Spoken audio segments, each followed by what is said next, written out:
হরে কৃষ্ণ। আগামীকাল 19শে অক্টোবর রবিবার পবিত্র ভূত চতুর্দশীর দিন। দীপাবলির একটা অন্যতম গুরুত্বপূর্ণ দিন হচ্ছে এই ভূত চতুর্দশী। এই দিনে 14 শাক ভোজন করা হয়, 14টি প্রদীপ প্রজ্বলন করা হয় এবং পিতৃপুরুষের আশীর্বাদ লাভের জন্য একটা শ্রেষ্ঠ দিন এই ভূত চতুর্দশী তিথি। তবে এই দিনে কিছু করেন কিংবা না করেন, তবে ভুলেও যে খাবারগুলো খাওয়া উচিত নয়, এতে নিজের জীবন তথা সাংসারিক জীবনের অমঙ্গল আসে। শাস্ত্রবার্তার আজকের এ পর্বে আমরা সেই প্রসঙ্গে জানার চেষ্টা করব। পাশাপাশি শাস্ত্রে এই ভূত চতুর্দশীর বিশেষ মাহাত্ম্য কথা বর্ণনা করা হয়েছে। খুবই গুরুত্বপূর্ণ প্রসঙ্গ। সকলকে স্বাগতম জানাচ্ছি আমাদের এই ধর্মীয় তথ্যমূলক চ্যানেলে। আশা করছি আজকের এই তথ্যগুলো আপনাকে অবশ্যই সমৃদ্ধ করবে। ভালো লেগে থাকলে একটি লাইক করে কমেন্টে জয় শ্রী কালিকা মায়ের জয় একবার হলেও লিখে যাবার অনুরোধ জানাচ্ছি। মা কালী দিগম্বরী দেবী, সব থেকে জাগ্রত দেবী হচ্ছে স্বয়ং মা কালী। আর এই মা কালীর পুজো করা হয় কিন্তু এই দিনে বিশেষভাবে। তবে প্রথমেই একটা বিষয় বলে দিচ্ছি, এই ভূত চতুর্দশীর দিনে, আজকের দিনে তো নয় কালী পুজো হচ্ছে আগামীকালকে। কিন্তু সেই কালী পুজোর সময়ে ভুলক্রমেও কখনো পাঠা বলি দিবেন না। মায়ের পুজোয় কখনো অপর কোনো সন্তানকে প্রকৃতই বলি দেওয়া উচিত নয়। এখন অনেকে বিভিন্ন যুক্তি দেখাবেন শাস্ত্রের, অমুক জায়গায় পাঠা বলি দেয়, এই করে সেই করে।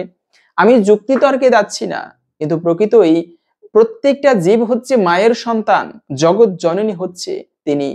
আর তার সামনে অপর কোনো সন্তানকে বলি দেওয়া, এটি প্রকৃতই মা সহ্য করে না। তাই কখনো মায়ের সামনে কোনোদিন বলি দেওয়া উচিত নয়। কিন্তু এ প্রসঙ্গে যেহেতু কথায় আসলো তাই বলতেছি, এ প্রসঙ্গে সুন্দর একটা কাহিনী পাওয়া যায়। মা কোনোদিন বলিদানকে সহ্য করে না, এবং যারা বলি দিয়ে থাকে এদের বংশে দেখবেন শেষ পর্যন্ত গিয়ে সেই বংশ ধ্বংস হয়ে থাকে। এজন্য বলিদানকে কিন্তু সব থেকে মারাত্মক অপরাধ জীবনে বলা হয়েছে। ডাকাতের দল, ত্রেতা যুগের সেই কথা। ডাকাতের দল ছিল, তারা বলি দিত, এবং সাধারণ কোনো বলি নয়, নরবলি দিত। আবার বলির একটা নিয়ম রয়েছে, যেমন যে বলিটা দিবে সেটা যেন হৃষ্টপুষ্ট হয়, দেখতে খুবই সুন্দর হয়, এমন বলি হলে মা নাকি আরো বেশি প্রসন্ন হয়। তো এই ডাকাতের দল তারা নরবলি দিত, মানে মানুষকে বলি দিয়ে ডাকাতি করতে যেত। ভৈরবী মায়ের সম্মুখে নরবলি দিত তারা।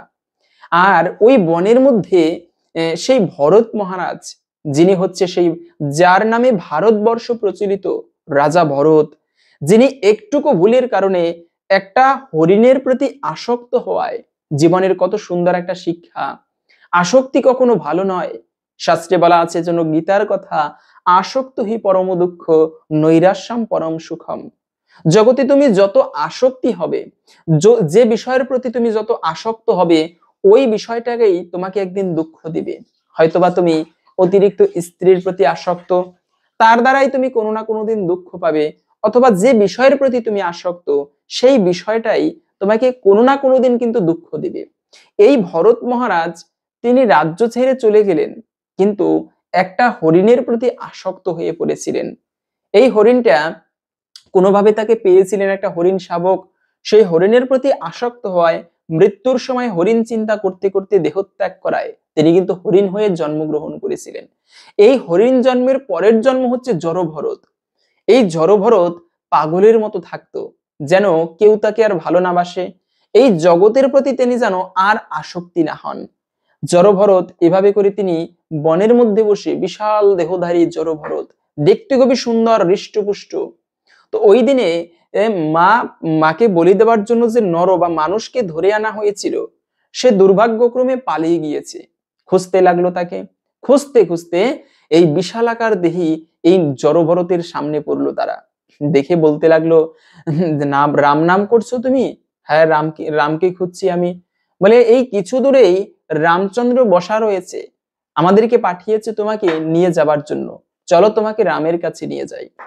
আর জড়ভরত হচ্ছে খুবই সরল, ওর মনে কোনো দোষ ছিল না। ও আচ্ছা, রাম, ভগবান রাম পাঠিয়েছে, চলো তবে।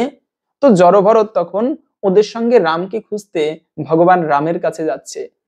যাত্রাপথে যেতে যেতে তাকে বলল, আপনি একটু স্নান করুন, রামের কাছে যাবেন, স্নান করে নতুন বস্ত্র পরিধান করবেন, গলায় মালা দেওয়া হবে, তারপরে রামের কাছে নিয়ে যাব।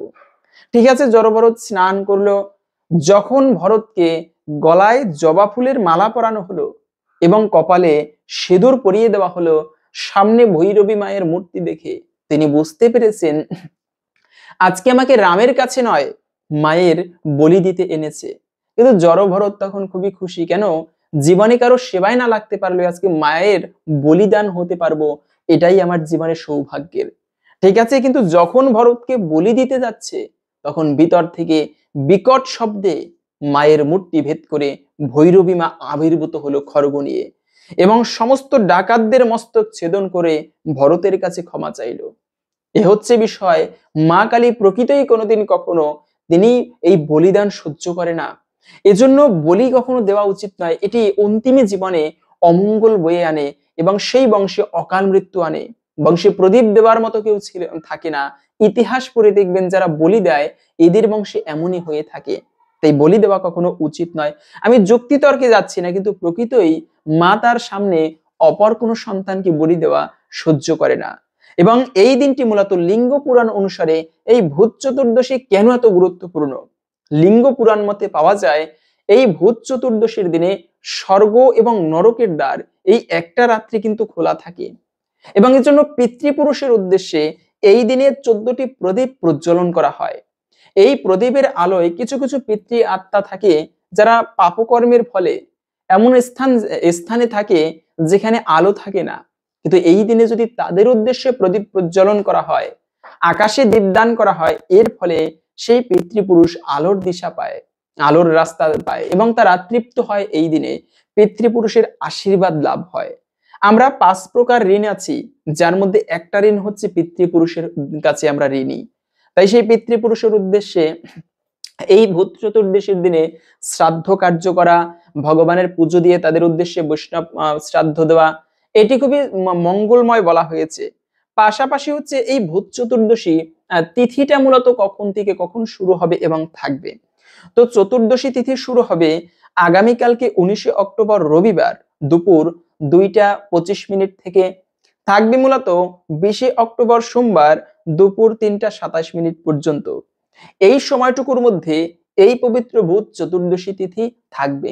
তাই এই দিনে তেমন কিছু না করতে পারলেও দামোদর মাস তো, আবার ভূত চতুর্দশী তিথি, তাই অন্তত পক্ষে চেষ্টা করবেন 14টি প্রদীপ প্রজ্বলন করতে। 10 দিকে 10টা প্রদীপ, আর একটি প্রদীপ হচ্ছে ভগবান দামোদরের উদ্দেশ্যে নিবেদন করবেন, আরেকটি প্রদীপ তুলসী তলায় নিবেদন করবেন। এই 12টি প্রদীপ এবং পিতৃপুরুষের উদ্দেশ্যে একটি প্রদীপ প্রজ্বলন করবেন, এ হচ্ছে 13টি প্রদীপ। আরেকটি প্রদীপ আকাশে দান করবেন, এতেও পিতৃপুরুষ তৃপ্ত হয়ে থাকে। এভাবে করে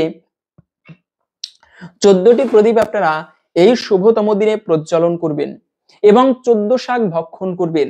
এই দিনে অবশ্যই আপনারা 14 শাক ভক্ষণ করার চেষ্টা করবেন। পাপ, পলতে, নলিতা, এভাবে করে 14 প্রকার শাক আপনারা বিভিন্ন ভাবে প্রস্তুত করে রন্ধন করবেন। মূলত এই শাক কেন ভক্ষণ করা হয়? ডাক্তারেরা বলে থাকেন সবুজ শাকসবজি বেশি খাবে, এর ফলে শরীর নিরোগ হয়, দীর্ঘদিন পর্যন্ত সুস্থভাবে বেঁচে থাকা যায়। তাই শাকসবজি ভক্ষণ করা, গ্রহণ করা, এগুলো স্বাস্থ্যের পক্ষেও খুবই ভালো এবং শুভ বলা হয়েছে। তাই এই দিনে সেই 14 শাক ভোজন করা হয়। কিন্তু আরেকটা খুবই গুরুত্বপূর্ণ বিষয় বলছি, তা হচ্ছে চতুর্দশী তিথি। মনে রাখবে, একে তো হচ্ছে রবিবার, দ্বিতীয়ত হচ্ছে চতুর্দশী তিথি শিব এবং নৃসিংহদেবের জন্য খুবই শ্রেষ্ঠ দিন। শিবের সাধনা করার জন্য চতুর্দশী তিথি হচ্ছে সর্বোত্তম। আবার এই নৃসিংহদেবের ভগবানের সাধনা করার জন্য চতুর্দশী তিথি খুবই মঙ্গলময়। তাই জীবনে যদি বেশি বেশি অমঙ্গল বা বিপদ হয়, তবে সেক্ষেত্রে আপনারা এই চতুর্দশী তিথি বিশেষভাবে পালন করতে পারেন। চতুর্দশী তিথিতে ভক্তি ভরে শিবের মন্ত্র, অথবা যদি বৈষ্ণব হয়ে থাকেন তবে নৃসিংহদেবের বিশেষ মন্ত্র জপ করতে পারেন। এই দিনে 108টা তুলসী পত্র নৃসিংহদেবের চরণে নিবেদন করে যদি কোনো বিপদ আপদ হয়, সেই অমঙ্গল দূরীভূত হওয়ার জন্য ভগবানের কাছে প্রার্থনা করলে সেই বিপদ থেকে পর্যন্ত মুক্ত হওয়া যায়। তবে এটি চতুর্দশী তিথি, এই দিনে রাত্রিকালে একাকী কখনো নির্জন স্থানে যেতে নেই, কেননা এই দিনে অশুভ আত্মার দ্বার খুলে যায়, এমনটাও বলা হয়ে থাকে। অশুভ শক্তির প্রকোপ কিন্তু এই চতুর্দশীর রাত্রে, বিশেষ করে ভূত চতুর্দশীর রাত্রে বৃদ্ধি পায়। তাই এই দিনে একাকী নির্জন স্থানে যেতে নেই, এতে কিন্তু অশুভ আত্মা সেই ব্যক্তির জীবনে ভর করার সম্ভাবনা থাকে। তাই এই দিনে আপনারা একাকী নির্জন স্থানে যাবেন না। পাশাপাশি কোন খাবারগুলো এই শুভতম দিনে ভুলক্রমেও খাওয়া উচিত নয়? 14 শাক ভক্ষণ করবেন, কিন্তু আমিষ জাতীয় খাবার এড়িয়ে চলবেন। দামোদর মাস মহাপুণ্যের মাস, এই মাসে ব্রত করবে অনেকে। অন্ততপক্ষে চতুর্দশীর দিনে আমিষ জাতীয় রাজসিক খাবার, পেঁয়াজ রসুন ডিম, এগুলোকে এড়িয়ে চলবেন। দ্বিতীয়ত হচ্ছে বেগুন, যে কোনো পুরা জাতীয় খাবার, নেশাদ্রব্য, এগুলো কিন্তু গ্রহণ করতে নেই। গাজর খাওয়া যায় না দামোদর মাসে। তারপরে সিম, বটবটি, পুঁই শাক। শুধু তাই নয়, এই মাসে সেই কলমি শাকও কিন্তু খাওয়া উচিত নয়। এতে অমঙ্গল হয়ে থাকে বিশেষভাবে। দামোদর মাসে এই খাবারগুলো নিষিদ্ধ। অন্ততপক্ষে এই ভূত চতুর্দশীর দিনেও তা অবশ্যই প্রত্যেকে মান্য করে চলবেন, মেনে চলবেন। এবং এই ভূত চতুর্দশীর দিনে একটা প্রদীপ হলেও প্রজ্বলিত করবেন, এতেও ভগবানের কৃপা লাভ হবে, জীবনে অমঙ্গল দূরীভূত হবে। হরে কৃষ্ণ। আশা করছি আজকের এই তথ্যগুলো আপনাকে সমৃদ্ধ করেছে। ভালো লেগে থাকলে একটি লাইক করে কমেন্টে জয় শ্রী রাধা মাধবের জয় একবার হলেও লিখে যাবার অনুরোধ জানাচ্ছি। ভগবানের কৃপায় সকলের জীবনে মঙ্গল হোক, এই কামনা করে আজকের ভিডিওটি এখানে সমাপ্ত করছি। হরে কৃষ্ণ।